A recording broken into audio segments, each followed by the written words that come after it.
How you doing, Mags? We're doing pretty well on the allotment. We're doing pretty well, are we? On our allotment. Yeah? What do you think? Good. Does it look neat and tidy? Good. Hello, welcome back.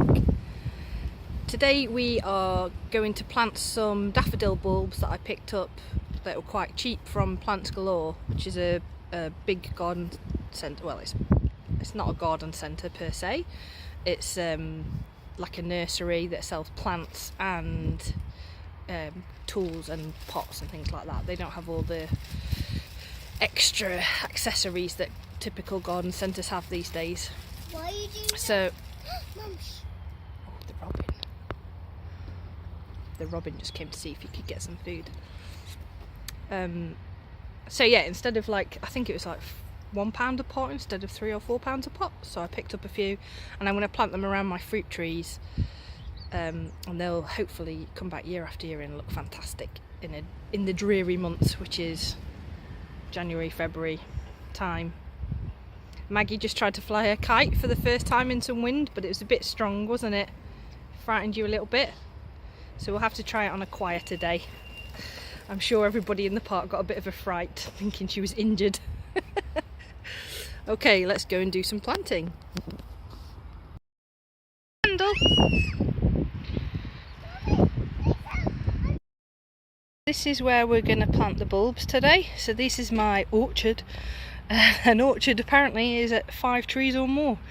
So there's 5 trees here, a pear, an apple, 3 plums. And I've also got the big cooking apple tree that came with the allotment, so I've got 6 on my plot in total. This area was completely covered last year with weed suppressant membrane, because when I got the allotment it was about waist high in brambles, bindweed. There was also a honeysuckle and loads of other random perennials and annuals growing. So when I took the weed membrane off a few weeks ago, I put this older wood chip down just as a bit of a mulch. So what I'm going to do is plant all the daffodils around these trees, and hopefully they'll come back year after year. Here are the bulbs that I bought. So my little boy picked these out. He was exclaiming how beautiful they were, and it was really cute, so I couldn't help but buy them. But 3 packs for £6's a bargain anyway. These are the daffodil bulbs, so they were all £1 a pot, which is an absolute bargain. Sometimes with daffodil bulbs, some of the bulbs get it as well, but it's mainly daffodils I've seen it on. You get like a blue mould, like a grey mould on the skins on the outside. It doesn't seem to affect them. Yes, Maggie? Clever girl, don't fall though. Okay. Is it fun? Yeah, unless it's completely rotten, like I found this one has mould on the outside, a bit there, but it's completely rotten inside, so I'm not going to bother planting that. But this one's okay, it's got a bit of blue mould on it, but the bulb itself is fine inside. It's growing already, and I've had that on daffodil bulbs that I've ordered online as well. They've arrived looking like that, and actually it says in the instructions they quite often have a blue mould and it's fine, so I've got no worries about these bulbs. Might be the odd one that's dead, but for £1 it's a bargain, and hopefully they'll come back year after year around the base of the trees and they'll just look lovely. What I'm going to do to start with is scrape the wood chip back and then dig a bit of a trench around them, take out any bindweed and bramble roots that I find as I go, and hopefully it'll look lovely. Let's get on with it. Okay, so I've dug out some holes. They're not very deep because I'm going to put a mulch on top as well, so by the time it's covered back over it'll be deep enough. Just done it either side of the trees really, then they can spread wherever they want. You'll notice I've not done right up against the tree. Done it about, I don't know, 6 inches away, so that I've tried not to disturb the tree roots. But as I expected, there was a load of bramble roots still viable in there, so I've just pulled them out as best I can. Maggie's already helping with the raking. You helping, Mags? I'm just making my own flower bed. You're making your own flower bed. Lovely. You going to help Mummy do some planting? How you make it is put one seed in there. One seed? Well, then you only have one plant. Yeah, and then you cover it back over with a little bit of the soil. Yeah. And then you put some wood chip over it. Oh. And then you give it water after the seed's in, and then you cover it with this. Lovely. Yeah. And then you put a little bit of wood chip on it. Fantastic. And then, Right, should we plant some daffodils? Yes. So what we need to do is we need to get a bulb. This one's already split into two, look. Can you see there's a little baby one on the side? Yeah. But we're just going to leave it like that. And we're going to put it in the hole like this, okay? With most bulbs, what you want to do is plant it 2 bulbs worth deep. So if I put this here, say this is the soil level where I've dug a hole to, Mummy? I would want to cover it to there on top. And that's the general rule for most bulbs. Daffodils are quite forgiving, so we're basically just going to chuck them in. Yes, Mags? What are those bits at the bottom, do you know? Roots. Well done. What do they do for the plant, do you know? They grow this. That's the shoot and that's the root. And the roots get all the Juices. water and nutrients. And what can I have that now to do my other video? You want to do your own video? There you go, you want to film me? Don't put your finger over it though. Are you going to be a camera person when you're older? No, I'm doing a McDonald's. You want to be a McDonald's? Is that right? I've literally just put them in higgledy-piggledy either side of the trees. There were only about 3 or 4 rotten ones, so I think that's pretty good for £4. So I'm going to cover them back over now with a rake and then put the wood chips back on top. Hopefully we'll have some bulbs come up.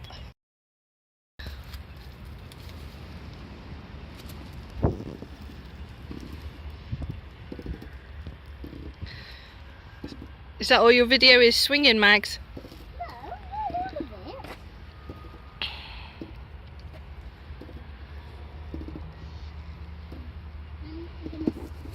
I love my daddy. You love your daddy? That's adorable. I love my daddy and my mommy. Oh, thank you. And my Sammy Joe. And your Sammy Joe. And my brother. And your brother, lovely. And Milo doggy. And Milo doggy. And Ralphie. And Ralphie doggy. Great. So I thought I'd give you a tour of the allotment so you can get your bearings a bit better. So first of all, in the corner we have what's called a Nissan hut, and it's from the Second World War, I believe, an old air raid shelter. And I'm currently putting some little benches in the side so that we've got somewhere to sit when it's chucking it down. In this corner, I call it a wildlife corner. I managed to get a free pond liner from Facebook, and I've put it in this area because it doesn't get the sun. It's always in the shade, so the sun comes up over there and goes across that way, so it's always in the shade behind my neighbour's shed. And got some pondweed from a couple of neighbouring plots. Just had a chat to my neighbours who I knew had ponds, and they gave me a few sprigs of pondweed, and it just went mad from there. So I don't know if there's any amphibian life in it yet, but I regularly find newts on my plot, usually in the greenhouse of all places, so I'm hoping it attracts them pretty soon and we get some newtlets growing in there. There's just some random plants growing around it, a few brambles. I try and keep on top of the brambles because I don't want them taking over completely. There's loads of just broken plant pots and stuff, and little hidey holes for the newts, or some shrews or anything that wants to live in there, and a couple of little ferns I planted just because it's nice and damp in there, so they're doing quite well, doubled in size since last year. This is a compost bin that I emptied last week. It was pretty full, but part of it was rotted down in the bottom, and then the top half I'd been adding stuff still. So I've turned the whole thing into a different compost bin, which I'll show you in a minute, and covered it over so it can do a final rot down. And I've got this really stubborn piece of rebar that I need to dig out. I've already tried several times, but I ended up just covering it over with compost last time and went, that's future Marie's problem, and now it is future Marie, and future Marie's not very happy with previous Marie. So I did put a few Jerusalem artichokes in this bed here. It's not really a bed, I just put the wooden bits out to mark it in my head, because I haven't decided where they're going to go, but I thought if they start growing I'll just put them in there and then I can lift them and move them later. And that's my purple sprout and broccoli, these ones. We'll go and see if there's anything to pick in a minute. Last year this had tomatillos on it, so they've self-seeded everywhere, so I should get loads of little plants coming up. And there's also a big patch of comfrey around here as well that just grows like mad. So when it's getting a bit too much for the tomatillos, I just pick it all and chuck it in the compost bin. This is the patio area. So when I first got this plot, there was a mound of soil up around the tree to about there, and it was 3 layers deep of patio stone on top of each other. It was really bizarre. So my friend and I dug out all of these stones, and no, Stacey? Yeah, we dug out all of these stones from the ground and piled them up, and then I put some weed membrane down because there's lots of ivy and brambles and stuff under there and nettles, and then relaid the patio just so we've got a relatively clean area for the kids to go. Down behind the pallet is a little toilet area for the kids when they get caught short, and occasionally the adults use it as well. Maggie's pretending she's asleep. In the summer this tree has got a lovely shade around it, so it's really handy for the kids. We got some bird feeders up, so tomorrow we're going to come up and do our RSPB Big Garden Bird Watch, which should be exciting. Here's a rockery area, so all these stones again were pulled out of the ground, and I really liked the moss growing on them, so I decided to keep these ones aside and make a little rockery area. And most of the plants in here were a tray of what we call sado plants from the garden centre. I think it's a tray of alpines, 12 plants for £3. Some of them take, so you can see this marjoram has done quite well. There was some thymes in here, but they've gone over a little bit. The sedum didn't make it through the winter. This one did though, it's done quite well. But for £3 it's not really anything to moan about. And then if there's a patch, if there's a gap, I'll just plant something new in there. There's a lupin down here which is starting to grow again. It did really well last year before the aphids found it. I've never seen such big aphids in my life. So hopefully they won't come back too soon, but if they do I'll show you what they look like. And I literally just run my finger up and pop them like berries. This is just sort of a perennial border, I guess. There's some grasses. I really like grasses. There's some grasses in there, a few daffodil bulbs, some penstemons. So this is my fire pit where we occasionally have barbecues and stuff. This is a strawberry patch which needs weeding badly, but all of these strawberries were rescues from Stacey's plot around the outside of her strawberry patch, so I haven't paid anything for these strawberries, so if I get anything from them that's great. So here is some seed that Maggie's just sown. It's a phacelia, it's a green manure, but it's really old seed, so I don't think any of it will grow. There's also rats under the decking in my neighbour's plot, so they'll probably just have a good feast on that later when we've gone. Next to this, this was a dahlia bed last year, so I think there's about 6 types of dahlias here. You can just see the remnants of the stalks sticking out of the ground, and they were fantastic. So the front ones were about, I don't know, 60 centimetres high, and it went up And the back ones are about this tall, like 1.2 metres. They were lovely. I'm going to split those up this year and move them around so they're not as densely packed, because some of the middle ones were struggling. And at the front we've got a foxglove that's overwintered, so I'm hoping it'll have some lovely flowers on it. This is, we have a couple of names for this. It's called the Gallows as one, and the other name is the Child Prison. And you may be wondering what it's for. Well, you wouldn't believe me, but we have badgers on this site. We're in the city centre of Plymouth, and there's badgers that live where those tall trees are. Just behind there's some football pitches, and about 4 or 5 years ago the set started to be worked again. I thought it was dogs to start with, but then I saw more and more earthworks, and I was pretty sure they were badgers, and then they started turning up on the allotments. And what they do is they come into your sweet corn area, completely flatten the plants, and then eat all the sweet corn off before it's ripe, so you don't get any sweet corn from all your hard efforts. So my friend Stacey, whose allotment is down, I don't know if you can see, she's down there where that greenhouse is. She devised this method, which I have stolen, and it's basically bury some pallets, fill them with soil, plant your sweet corn in the gaps, and then even if they dig underneath, which they have done before, they can't get to the plants. This is expanding metal lath around the outside, so they haven't crawled over the top of that yet.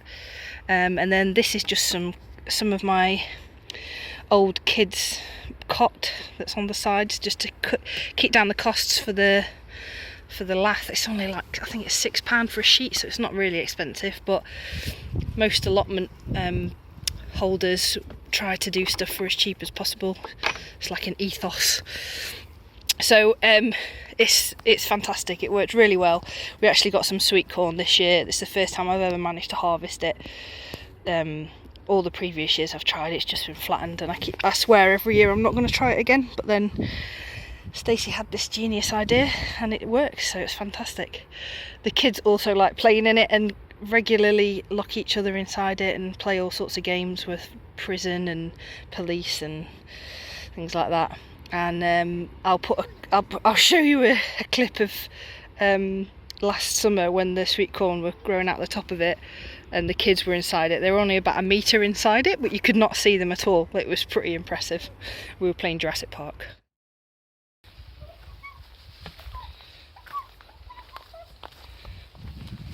Let's go back. You know, there's different way this way. No. Maggie, can you say clever girl? Clever girl. Clever girl. Clever Sleffy. Is that fun in there? Yeah. I can't fit in there. When the sweet corns are ready, you two are going to have to get them. Mommy, I'm seeing inside. And shut me in. I'm not shutting you in. You might get scared. Seffi, go. Clever girl. Clever girl, Mag. Okay, so here's some leeks that were sown. So these leeks were sown from seed last year. I can't remember when I sowed them now. Maybe July time, so it's quite late, which is why they're all quite small. And then you see these ones in front. This was something that we tried this year. So me and Stacey both tried it. And when a leek goes to flower and you get the seed head on the top, when it bolts, it's called bolting, you get the flower head on the top. If you leave it to go over, you get what's called leek grass growing in the flower, and it's got like a little bulbil on the bottom, and if you carefully tease those out of the flower and plant them, they're baby leeks, and they grow really fast compared to leek seedlings. It's probably like a month, even more, head start on starting leeks off from seed. So these are spare ones that Stacey had, so I just put them in here just to see what would happen, and they're just in a holding pattern over the winter because it's pretty chilly at the moment, so I'd be interested to see how well they do. And this is my purple Sprout broccoli, so let's have a closer look. They're really impressive plants, they're so big. So what you do is you take out the middle one and then you get loads more coming up from these little side shoots. So until the middle one's taken, these are sort of dormant and they don't get going. So here, I've taken the top out of this one already. So you can see in there where there's water, that's where I took the top out. So all these side buds are starting to grow now. So that's where you get the purple sprouts sprouting from. You can see here where I've taken the top off and all the side little ones will come in. So they should crop right through till gone April, I think. It's the first year I've tried it, but the kids like it. They love it, in fact, so it's great. So here is sort of a flower border, but also a fruit patch. So there's a rose that I got for bargain value off a gardening catalogue. Some artichokes that were just on this plot, so I moved them to the side. The bees go absolutely crazy over the artichoke flowers. It's like they're drunk. You get like 10 bees in the head and they're all just going zzz. Under this pile of wood chip here, there's some raspberry canes, and these were already here, but they had quite a heavy crop on them, so I don't know if they're summer or autumn fruiting, so I just cut them all down this year, and this one's starting to regrow already, so I'll know from this one if I get fruits on it, then they're floricanes, primocanes and not floricanes. So primocanes they fruit on the first year's wood, and floricanes fruit on the second year's wood. So if there's no fruit on this one when it gets growing this year, I need to leave it so that I get fruit on it next year. That's what the difference between those is. So this is a Sado gooseberry. How much was it? 99p. Gooseberry Invicta. It needs a prune really, but I just bought it and chucked it in the ground so that it would make it over winter. That's the Sado thornless blackberry there, so that I think was also 99p. And then here we've got some salvias and some lavenders that were all on offer. I really like tulips, so this is just a little patch of tulips there. And these things that look like grass are actually alliums as well, so there's alliums all over in this border, so it should look lovely in the summer and the spring. This is a cherry shrub, so it's called Porthos, and apparently it's the world's first cherry shrub. They get to about 1.8 metres, so that's about there, and it should be about this wide maybe by the time it's finished growing. So it might need a bit of pruning, I don't know. I had one cherry last year, but it didn't fully ripen before it dropped off. Here is some garlic and some shallots. So this garlic is called Checkmate, and it's doing really well. I started it off in pots at home and planted it out maybe a month ago now with my little boy, and then he stood on it all. He's only 3, so you've got to give him some slack, haven't you? I'm really interested to try this because it's meant to be quite a spicy type garlic, so I'm looking forward to tasting that. And this is shallots. I think it's Germidor, something like that. I usually find shallots are quite fiddly, but I think these are bigger bulbs than typical shallots, so I'm giving it another go. These I absolutely love. It's poached eggplants, and when they're all covered in yellow and white flowers, it looks fantastic. The bees go mad all over them. So this is my greenhouse. And after having 2 different greenhouses with traditional glazing in them, so I had a polycarbonate one the first time, second time I had a glass one, but I switched out a lot of the sheets for polycarbonate. We're not supposed to have glass on this site. It's so windy. I don't know if you can't really make it out today, but just past that tower block is the sea. You can see it on a clear day. Oh yeah, Maggie's gonna spin.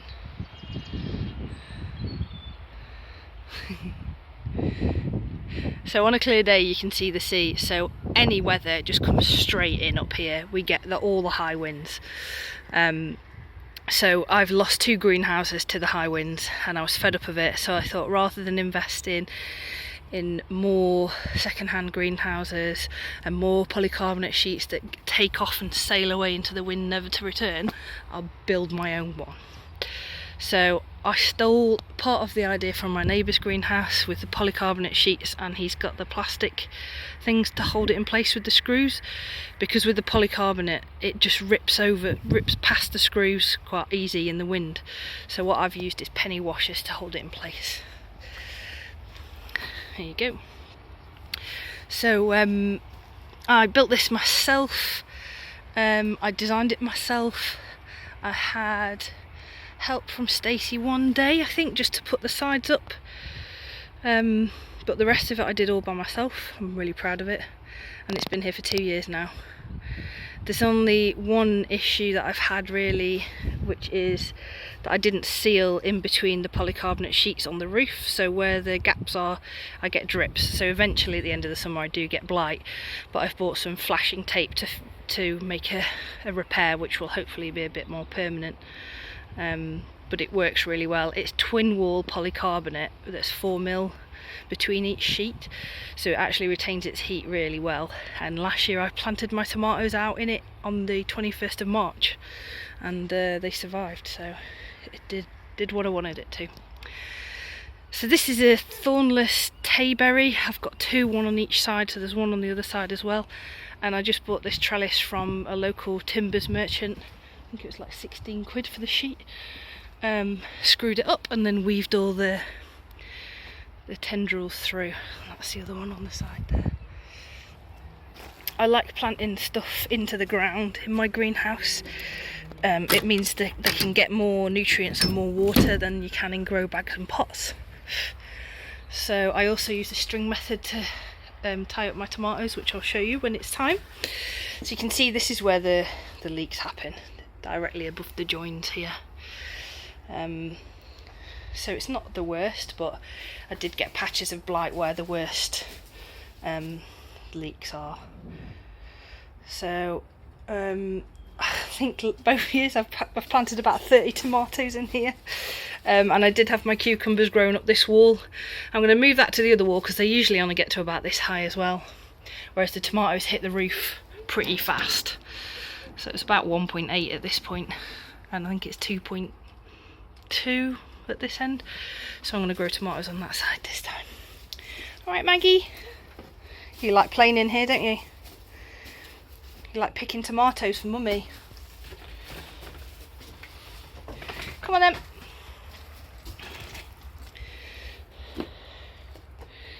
Good girl.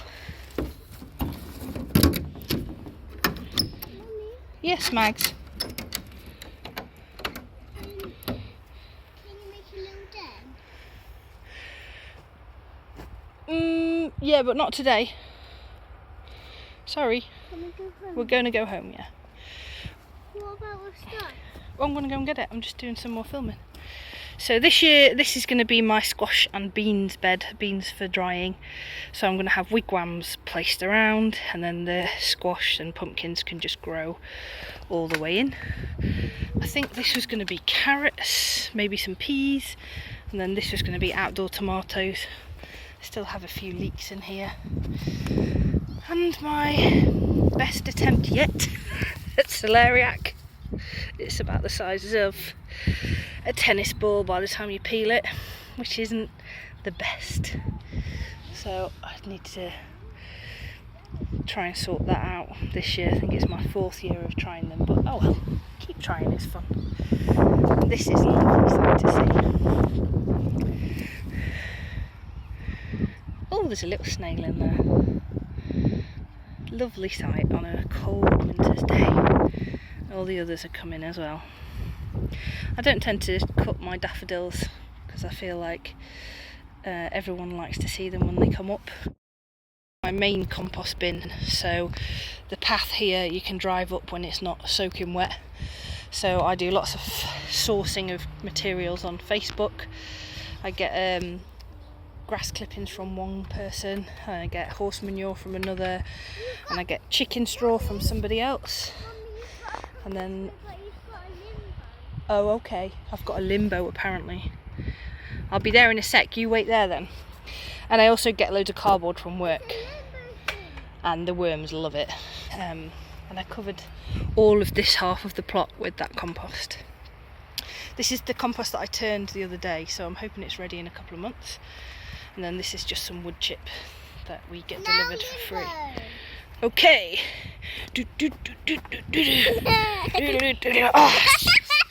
Oh no! I'm not very good at limbo. Why don't you limbo? If you hold this across, I will do. Okay then.